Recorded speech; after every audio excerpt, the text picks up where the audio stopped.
You know that specific kind of epiphany you can only have at like 2 a.m.? Hmm.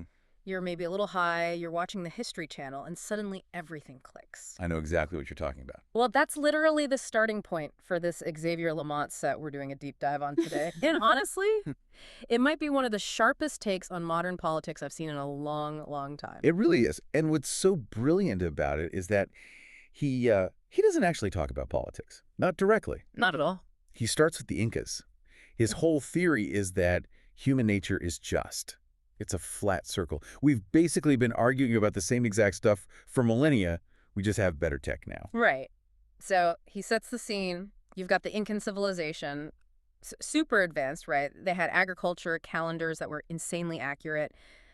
They were absolutely crushing it. For the most part. For the most part. Except for, that one little habit of throwing babies into volcanoes. It's a small cultural quirk. But he uses that really extreme image to completely take apart how we argue today. He's not critiquing a policy. He's looking at the structure of the argument itself. And the voices he does are just devastating. He becomes this fundamentalist Inca who's absolutely furious that anyone would even think of stopping the sacrifices. Oh, yeah. He's just screaming, "My granddaddy threw babies in volcanoes! My daddy threw babies in volcanoes! All Incas matter!" I was dying at that part. It's so dark, but it's a perfect parody of that whole appeal to tradition argument. Exactly. It doesn't matter how horrific the practice is. If we've done it for 100 years, it's heritage. But then he goes after the other side, too. Which is my favorite part. He doesn't let them off the hook. He brings in this totally spineless progressive Inca. The compromise guy. Yeah. This guy isn't trying to stop the volcano ritual. He's just trying to, find some kind of middle ground. He's like, "Look, I put a virgin in myself just the other day." And then comes the line that just pivots the entire set.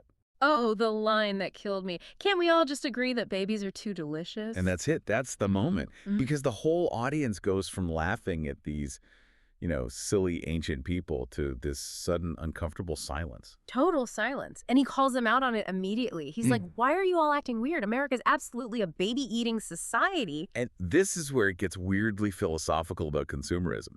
He starts breaking down how we sanitize what we eat through language and packaging.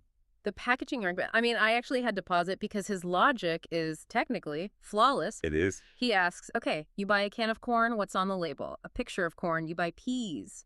Picture of peas. So then you get to a jar of applesauce. And what's on the jar? A cute, smiling baby. So by his logic, what we've been eating this whole time is apple-flavored baby. We're just too polite to say it. It's so absurd, but for a second he makes you feel that cognitive dissonance. We trust marketing so completely that we just stop thinking.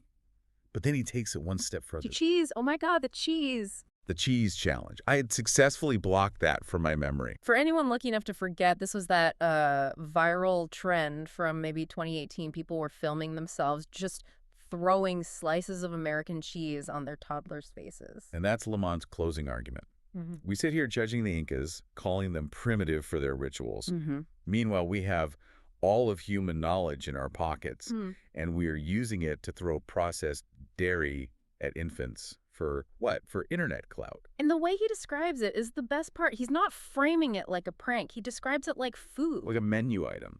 Exactly. He breaks down the phrase white baby with cheese. He says it sounds amazing. He's like, put that on some bear bread. Maybe a little barbecue sauce. It's so funny because it's so unbelievably absurd. Yeah. And that's the mirror he's holding up. Yeah. We aren't more evolved. We just traded volcanoes for Wi-Fi and craft singles.